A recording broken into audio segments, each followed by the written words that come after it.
1990s के आखिर में एक ऐसा तूफान बरपा हुआ जिसने दुनिया भर के अमीर लोगों और इन्वेस्टर्स को रातों रात सड़क पर ला खड़ा किया। लोगों ने सिर्फ पैसा ही नहीं बल्कि अपने घर, जॉब्स, इज्जत और अपना फ्यूचर भी खो दिया था।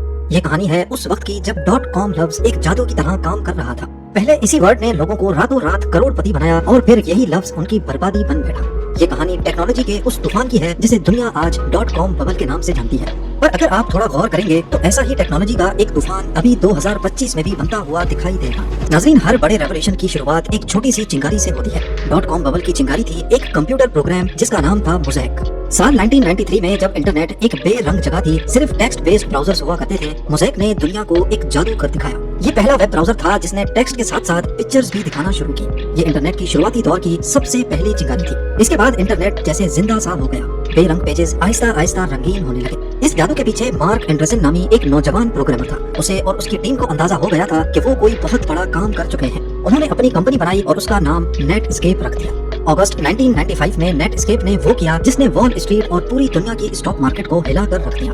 उन्होंने अपनी कंपनी के शेयर्स पब्लिक को बेचने का इरादा किया, जिसे IPO यानी इनिशियल पब्लिक ऑफरिंग्स कहते हैं। शुरुआत में उन्होंने अपनी कंपनी का एक शेयर $28 में बेचा, लेकिन मार्केट खुलते ही नेटस्केप का वही शेयर हैरत अंगेज तौर पे $75 का हुआ और $58 पे आकर क्लोज हो गया। एक ऐसी कंपनी जो ठीक से प्रॉफिट भी नहीं कमा रही थी, सिर्फ एक ब्राउजर ने उसे रातों रात $290 करोड़ का मालिक बना दिया। पर यह कामयाबी अकेले नेटस्केप की नहीं थी। जिन लोगों ने IPO में $28 का शेयर खरीदा था, उनकी इन्वेस्टमेंट भी एक ही दिन में डबल हो गई। दुनिया भर के इन्वेस्टर्स के लिए ये एक इशारा था कि अगर किसी कंपनी के नाम के आखिर में .com लगा हो तो उसकी वैल्यूएशन आसमान को छू सकती है, फिर बेशक वो कंपनी अभी प्रॉफिट भी नहीं कमा रही हो। इस इशारे ने एक नई सोच को जन्म दिया कि profit is optional, growth is king.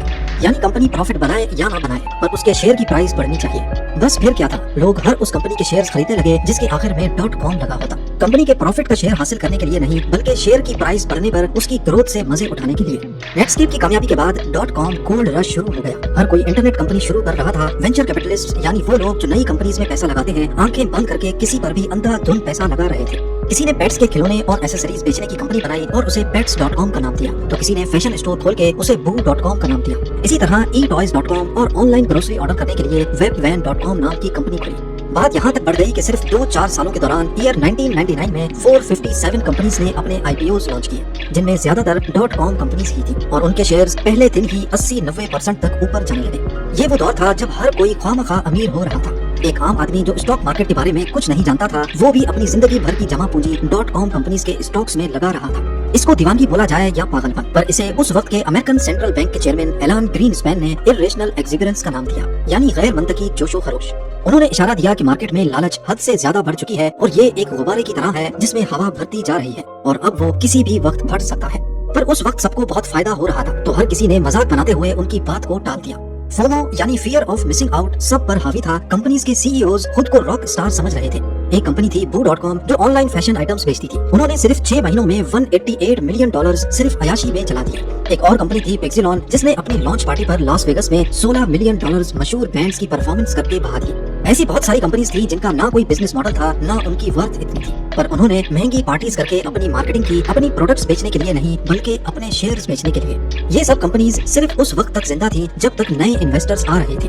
मिसाल के तौर पर जून 1999 में सैन फ्रांसिस्को बे एरिया के बीचों बीच एक ऑनलाइन ग्रोसरी सर्विस कंपनी ने अपना पहला डिलीवरी सेंटर खोला। वेबवैन नामी ये कंपनी भी .com बबल का ही हिस्सा थी और शुरुआती दिनों में बहुत फेमस भी हुई। उन्होंने IPO में अपने 32 करोड़ शेयर्स में से 2.5 करोड़ शेयर्स $15 में बेच दिए। उस पैसों से डिलीवरी वैन्स, वेयर हाउस और कई डिलीवरी स्टोर्स खोले। नए इन्वेस्टर्स को अट्रैक्ट करने के लिए उन्होंने एप्पल के एक एग्जीक्यूटिव को भी हायर कर लिया, जिससे मार्केट में एक इंप्रेशन गया कि इस कंपनी का फ्यूचर बहुत रोशन है। ये सब देखते हुए दुनिया भर के इन्वेस्टर्स ने वेबवैन के स्टॉक्स खरीदना शुरू कर दिए। देखते ही देखते वेबवैन के स्टॉक्स की कीमत दुगनी तिगनी हो गई और कंपनी की टोटल वैल्यू उस दौर में $1000 करोड़ तक जा पहुंची। सब कुछ ठीक चल रहा था, लेकिन आहिस्ता आहिस्ता फूलता हुआ ये बैलून अब अनकरीब फटने वाला था। इस .com बबल के फटने में कई चीजों ने अहम किरदार अदा किया। सबसे पहला था ईयर 2000 का खौफ। साल 1999 के आखिर में दुनिया में एक खौफ फैला जिसे Y2K बग का नाम दिया गया। लोगों को डर था कि जैसे ही साल 1999 से 2000 होगा, पुराने कंप्यूटर सिस्टम्स दोबारा 1900 पे चले जाएंगे और सब कुछ क्रैश हो जाएगा। बैंक्स, इलेक्ट्रिसिटी, ट्रांसपोर्ट सब कुछ बिगड़ जाएगा।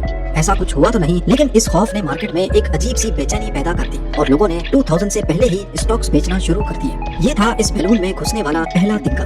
दूसरा तिनका था इंटरेस्ट रेट का बढ़ना।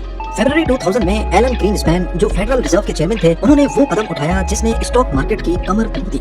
उन्होंने इंटरेस्ट रेट्स बढ़ा दिए, जिसका मतलब ये था कि अब बैंक से कर्जा लेने पर इंटरेस्ट रेट ज्यादा देना होगा, या अगर बैंक में पैसे रखे जाएंगे तो ज्यादा प्रॉफिट मिलेगा। इसकी वजह से लोगों ने स्टॉक्स में से पैसे निकालकर बैंक्स में रखना शुरू कर दिए, क्योंकि उस पर उनको महाना ज्यादा इंटरेस्ट मिलेगा। .com कंपनीज जो जिंदा ही नए इन्वेस्टर्स पर थी, अब उनके पुराने इन्वेस्टर्स भी आहिस्ता आहिस्ता भागने लगे। और फिर ताबूत में आखिरी कील ठोका जापान ने। उस वक्त जापान को टेक्नोलॉजी की दुनिया का किंग समझा जाता था, और मार्च 2000 में जापान ने ऐलान किया कि उनकी इकोनॉमी डाउनफॉल का शिकार हो गई है। इससे मार्केट में ये इंप्रेशन गया कि अगर जापान के हाथ पांव भी ठंडे हो चुके हैं तो फिर हमारा क्या बनेगा। बस ये खबर आने की देर थी कि लोगों ने धड़ाधड़ रिस्क स्टॉक्स बेचना शुरू कर दिए। और उस वक्त सबसे ज्यादा रिस्की स्टॉक्स कौन से थे? बिल्कुल सही, .com स्टॉक्स। अब बैलून में 3 तिनके घुस चुके थे। नैस्डैक स्टॉक एक्सचेंज पर ज्यादातर टेक कंपनीज बुरी तरह क्रैश होने लगी, और फिर ये एक डोमिनो इफेक्ट या फिर चेन रिएक्शन की शक्ल इख्तियार कर गया। मार्च 2000 में जो इंडेक्स 5000 पॉइंट से ऊपर था, अगले 2 सालों में 80% तक गिरकर सिर्फ 1000 पॉइंट्स पर आ गया। इसका मतलब था कि अगर आपने 10 लाख रुपए लगाए थे तो अब उनकी कीमत सिर्फ 2 लाख रह गई थी। इस पूरे तूफान में 1.75 ट्रिलियन डॉलर्स, जो करीब 2000 करोड़ रुपए बनते हैं, भाप बनकर मार्केट से उड़ गए। वो कंपनीज जो कल तक अरबों डॉलर्स की थी, उनकी कीमत कचरे के बराबर हो गई। Pets.com, Webvan.com, eToys और Boo.com जैसी हजारों कंपनीज को बंद होना पड़ा। इसके साथ साथ लाखों लोगों की नौकरियां चली गईं, जो कल तक खुद को जीनियस समझ रहे थे, वो अब मुंह छुपाकर फिरने पर मजबूर हो गए। .com का ख्वाब एक खौफनाक सपने में बदल चुका था। लेकिन इस राख के ढेर से कुछ ऐसी कंपनीज भी निकली जो न सिर्फ जिंदा बची, बल्कि आगे चलकर दुनिया पर राज करने वाली थी। ये कंपनीज थी Amazon, Google, eBay और Apple, क्योंकि इनके पास वो चीज थी जो ज्यादातर .com कंपनीज के पास नहीं थी। जी हाँ, एक सॉलिड बिजनेस मॉडल। एक्सपर्ट्स का कहना है कि सिर्फ .com कंपनीज को इल्जाम देना आसान है। असल जिम्मेदार वो कैपिटल मार्केट्स, वो इन्वेस्टमेंट बैंक्स और वो वेंचर कैपिटलिस्ट थे जिन्होंने अपनी लालच में इस आग को हवा दी। .com बबल इंटरनेट की तारीख का एक अहम और दर्दनाक सबक था। इसने दुनिया को सिखाया कि टेक्नोलॉजी कितनी भी रेवोल्यूशनरी क्यों ना हो, बिजनेस के बुनियादी असूल हमेशा वही रहते हैं। पर हैरानी की बात है कि शायद दुनिया 25 साल पुराने इस तूफान से कोई सबक नहीं सीख सकी। आज 2025 में नई टेक्नोलॉजीज जैसा कि क्रिप्टो और AI में भी करीब वैसा ही जोश देखा जा रहा है जैसा .com के दौर में देखा गया था। आज हर छोटी बड़ी कंपनी अपने आगे AI और ब्लॉकचेन के वर्ड्स को लगाकर ढेर सारी इन्वेस्टमेंट इकट्ठी कर रही है, जबकि असल में ज्यादातर का दूर दूर तक AI से कोई लिंक ही नहीं है। इसकी जीती जाती एग्जांपल है Builder.ai। 2023 में वियतनाम के एक आलीशान 5 स्टार होटल में एक शानदार पार्टी हुई, जिसमें दुनिया भर की मशहूर हस्तियां शामिल थी। मौका था एक नई टेक्नोलॉजी को शुरू करने का, जिसने दावा किया कि वो AI की मदद से बिना किसी कोडिंग के एप्स बना देगी। इस कंपनी का नाम था Builder.ai। इस ख्वाब को सुनकर बड़े बड़े इन्वेस्टर्स, जिनमें माइक्रोसॉफ्ट और सॉफ्ट बैंक जैसे नाम शामिल थे, ने एक ही दिन में 250 मिलियन डॉलर्स की फंडिंग दे दी।